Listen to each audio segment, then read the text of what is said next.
What's up, YouTube and Podcast Nation? Welcome to the From Setbacks to Success YouTube channel and podcast. I'm your host, Quincy Benton. And guess what? I'm a felon. Not only have I served time in federal prison, but I've been divorced, I've declared a bankruptcy, I've experienced a house fire. In short, I've experienced some major setbacks in my life. Some of you too, watching right now or listening right now, have experienced some major setbacks in your lives as well. Setbacks such as divorce, loss of a loved one. You may have had some type of tragic injury or severe injury. But I want you to know that there is hope and there's a way to get through the content that you will get on this channel, the interviews that we have, some of the videos that we have, such as this one. You will find that there are ways to overcome your setbacks and a way to get back in the game and succeed. That's what we hope to do on this channel.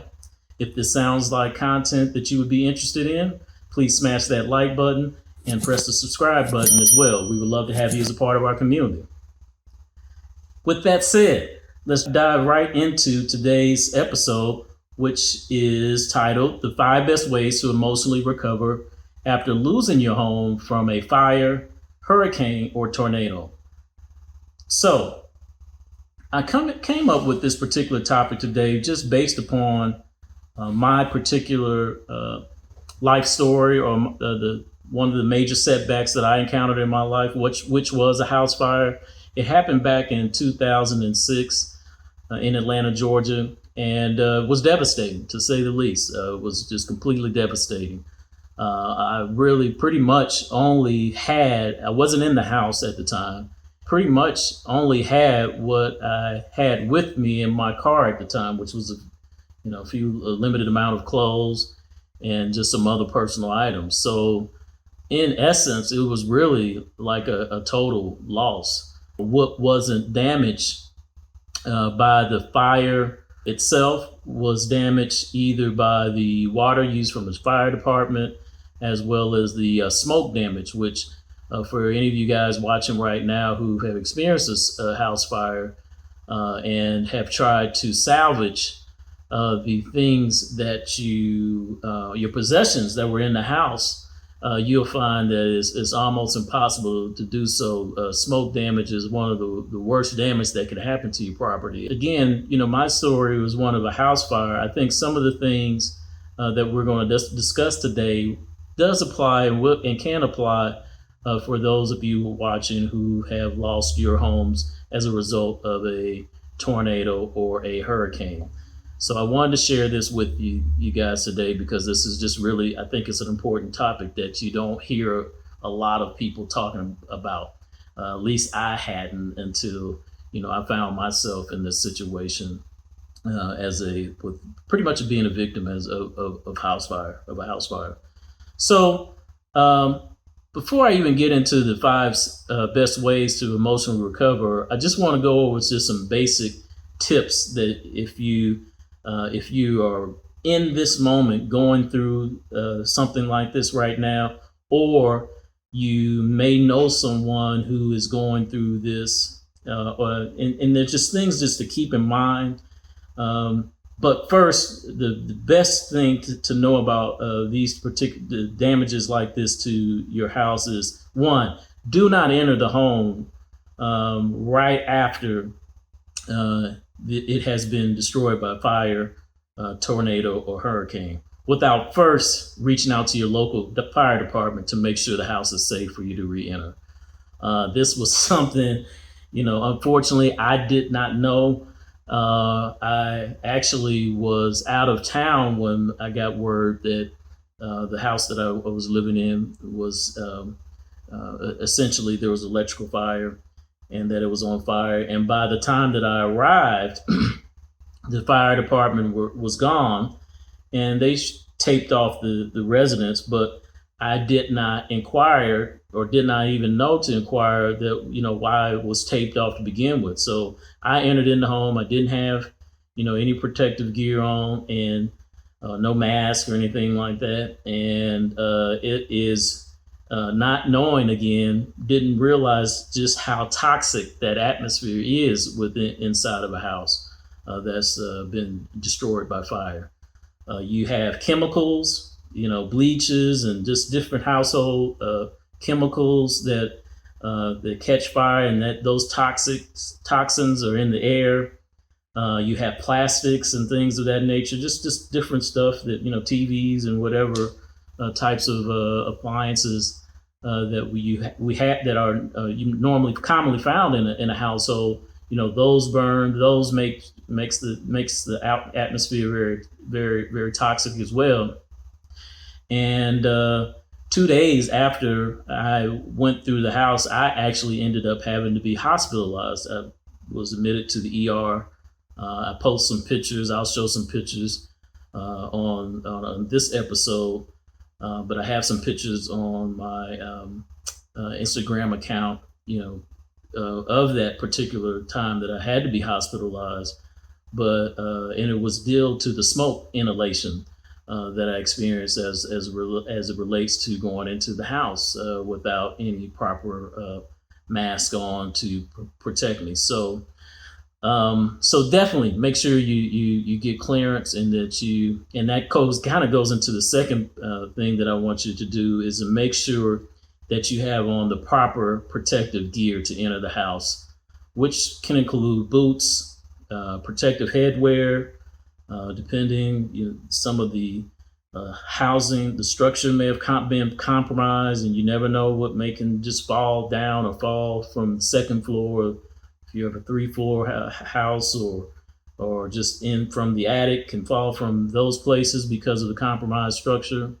So you want to make sure that you have on boots, protective headwear, masks, and gloves at the very least when you enter back into the house. So again, just some good housekeeping things to be aware of and for you to know, so that you can advise people that who might be going through this to do so as well.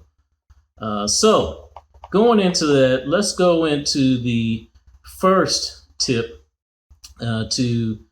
that I recommend for recovering from a house fire, tornado, or loss of your home from any of these things, would be to seek the assistance of organizations like the American Red Cross and or Goodwill for Help. I very much, truly recommend the American Red Cross. They were very instrumental for me personally, and for the initial days, weeks, right after the house was destroyed. So I went, reached out to them. They gave me some great resources, which included, at that time, it was a 3-day voucher. It was a 3-day voucher for a hotel room stay, which was awesome, because when you're just in a situation like that, and it just, it may not be just come to you right away, because you're so just blindsided by the fact that you have, pretty much lost everything, that it comes to you at some point that, hey man, I don't even have a place to live or sleep or take a shower. And so to have those vouchers were very important to try to get things, at least you don't have to. Some situations, all of our situations are different. You may or may not have family or friends that you can rely on in wherever area that you're in. Those options may not be available to you. So reach out to the Met.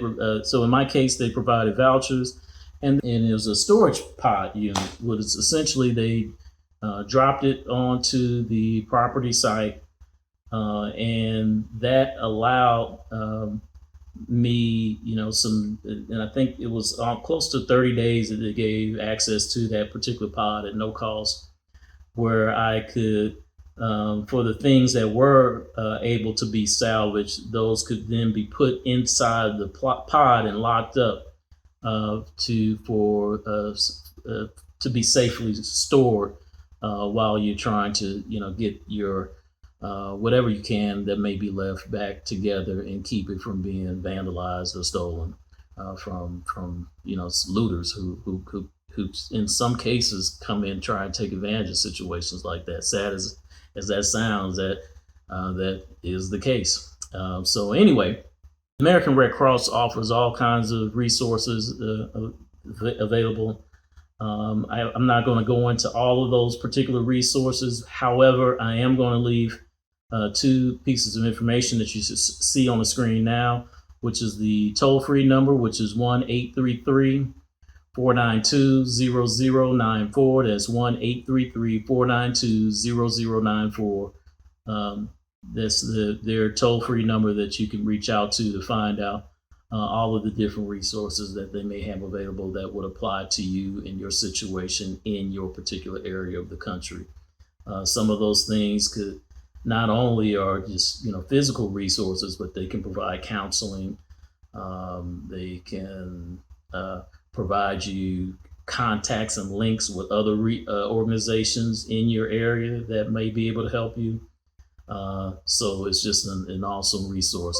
I also will post here right now in the video a link to them, and you should see that on the screen now. And again, awesome organization. They do tremendous work, and I'm a very big supporter of the American Red Cross. The other organization, as most of us know, would be Goodwill for clothing. They also can provide you all different types of resources in your particular area. So again, American Red Cross and Goodwill are very much good starting points if this happens to be your situation, and from there, their representatives can lead you to other potential resources available in your community. Tip number 2. Seek medical attention. Seek medical attention. Depending on your level of exposure, again, I wasn't in the house at the time that the fire started. All situations are different. Some people are actually inside their homes and are exposed more directly to the fires, or maybe a hurricane or tornado. So in each one of those situations, the risk exposure is different. But in any case, one or the other, please seek medical assistance for yourself, for your children, if you have kids, to find out what type of, if any particular medical conditions that you have that may come up. Again, with a fire, obviously, the degree of burn, but the one that's kind of the silent threat, medical threat would be the smoke. The smoke is it really is the most damaging in a house fire in particular than the fire itself. Most fire professionals would tell you that and advise you that that's the case. A lot of people don't really know that, but yes, the smoke is really the most damaging one to property as well as to people in a house fire. So I would definitely make sure that you seek medical attention for you and your kids, your children. Just kind of keep in mind some of the symptoms that you can experience from smoke inhalation would be a cough, shortness of breath, hoarseness, a headache, or even some type of change to your mental state. So again, just those are just some things to look out for, and the same would be the case for in the case of a tornado or the loss of a house from a hurricane. So step number 2, seek medical assistance. Step number 3 is avoid the temptation to use excessive alcohol or drugs to deal with your loss. I know this is probably for some going to be easier said than done. I know for me, that was back some time ago, at this point, about 15 years ago. I was a drinker at that time. I drank alcohol, and I don't now. That's why I even mentioned that. But this can be, for a lot of people, the tipping point, or one of the tipping points. we're just talking about a house fire or a loss of your home in isolation. And many people, unfortunately, who are trying to, and I'm going to talk about this in the next point, but many people who try to counsel those who have lost their home emotionally are not really prepared to do so. It becomes really complicated, or can become very complicated, if this is not kind of just the only setback, because I know I've heard and I've talked to people who feel like, oh, well, you just lost your house, but you got your life, you straight. And that's really just a very limited view of how to deal with it. And I know for some people it's no big thing. They just may be in a place where they're, for whatever reason, are just in the type of position where they could take that that loss, mentally, emotionally, financially, etc., of losing their home, and it's really not a big deal. They're equipped in all the other areas to bounce back from that, right off the rip. No problem. It's just no. There's no extra time needed for them to do that. No big deal. For others, it might become very more complicated if you have other setbacks or other challenges that you're facing in addition to this one. So, and when I say that, you may have lost a loved one, like a parent, before the house fire, or before the tornado, or before the hurricane. You may have lost your job. You may have had some other form of setback or setbacks during this similar time period. So it's compounded, and it makes it, that can be the most challenging part, because it's like being in the ring with Mike Tyson or something. I mean, you're getting hit with one of those body punches to the solar plexus, then you come back, he's coming back with another one, and then another one, and before you know it, I mean, you're not going to take too many of those without going down for the count. And so for some people, this is probably the mental, emotional place that they're at. This is taking them down for the count, financially as well. So just be careful of one, how you counsel people who are going through these things.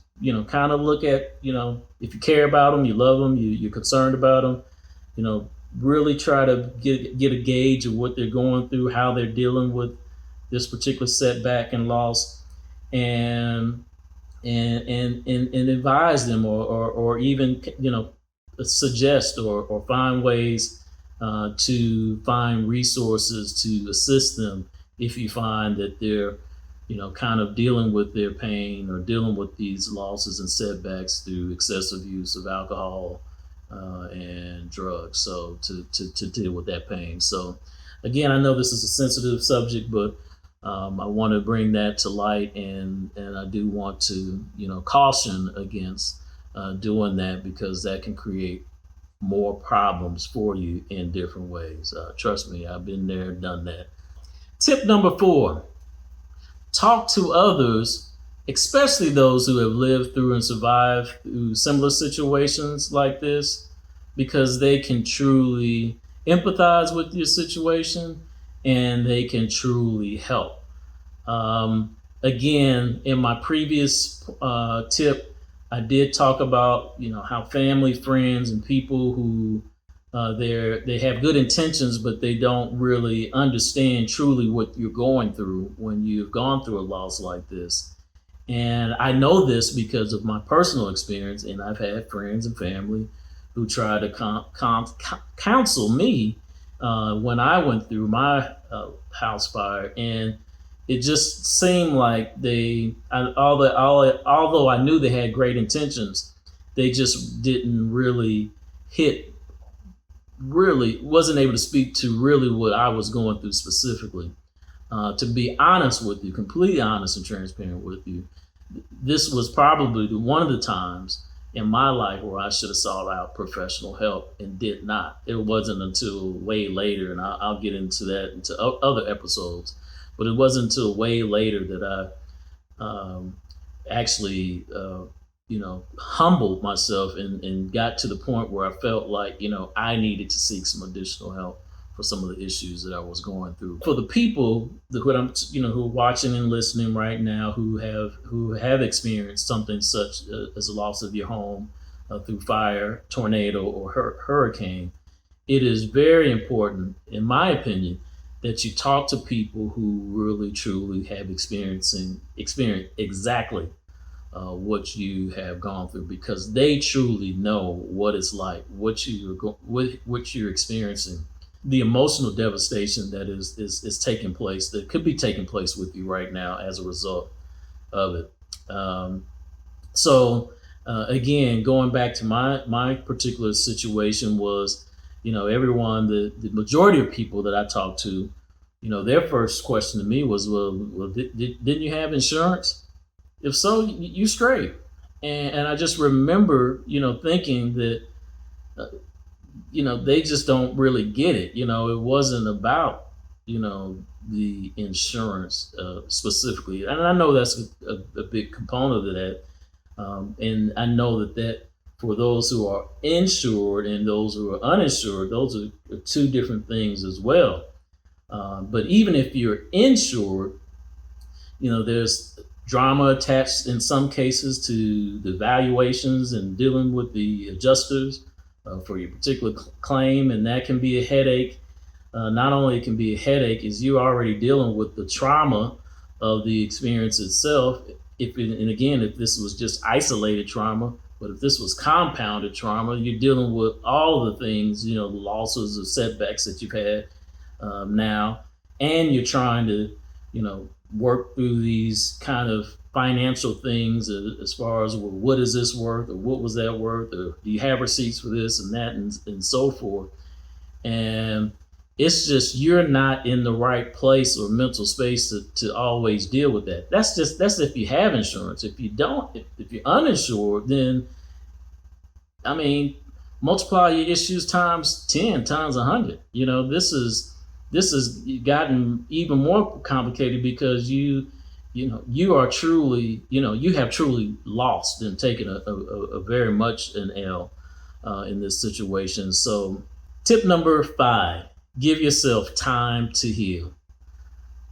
Give yourself time to heal. Understand that losing a home or fire from fire or a natural disaster is a traumatic event. And I'll just give you a quick definition for a traumatic event. For most of us, it's pretty self-evident, but I'm just going to list it anyway. But it says a traumatic event is an experience that causes physical, emotional, psychological distress or harm. Traumatic events are characterized by a sense of horror, helplessness, serious injury, or the threat of serious injury or death. Traumatic events are perceived and experienced as threat to one's safety and stability. The effects of traumatic events can be long lasting. So again, know that your setback in losing your home may be something that it will take you much longer than you ever thought it would take for it to be, finally a situation that you can close that chapter completely. You'll be able, fortunately, if you have no physical or very much financial damage. I know sometimes, for me and for others, that it did take time to financially try and recover from that, because there's just a process of just trying to, rebuild the things that you lost in terms of some of your material possessions. Again, some of the things that you can't replace totally, your pictures and photos and just various custom things that that were very important and intimate and personal to you. Those things were lost. Pets in some cases was lost. I had a dog at that time, and so these can be very challenging in a lot of different ways to fully recover from the financial, mental, and emotional components of states of this particular setback. But again, don't be hard on yourself. For others who are around people, if you're surrounded by people you know right now who, they've disclosed to you that they've gone through something like that, don't be too hard on them as well, because again, these things can take a way more time than you would ever believe or ever think to finally treat and heal these emotional wounds. Those were the 5 best ways to emotionally recover from losing your home from a house fire, hurricane, or a tornado. I definitely want to get your thoughts about this particular topic.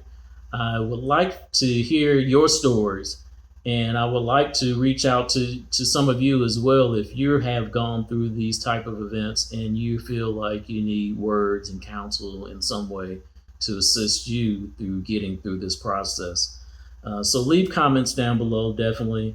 If there was something that you felt that was significant as far as a good tip to emotionally recover from these type of setbacks, please leave those down below for our community as well. I would love to read those, and I would enjoy to be able to share those in maybe future episodes to help others down the road as well. If you have any other further questions or concerns or just things that you would like for me to cover, on this channel related to these types of things, please leave those down in the comments below as well. And if I see enough of those that are kind of related to, specific topics, I'll address those in future episodes. Again, please share this channel with someone that that you think could get value from subscribing to a channel such as this. And also, know that we are on social media, so feel free to follow us from Setbacks, the number 2 success on Instagram, Facebook, and Twitter.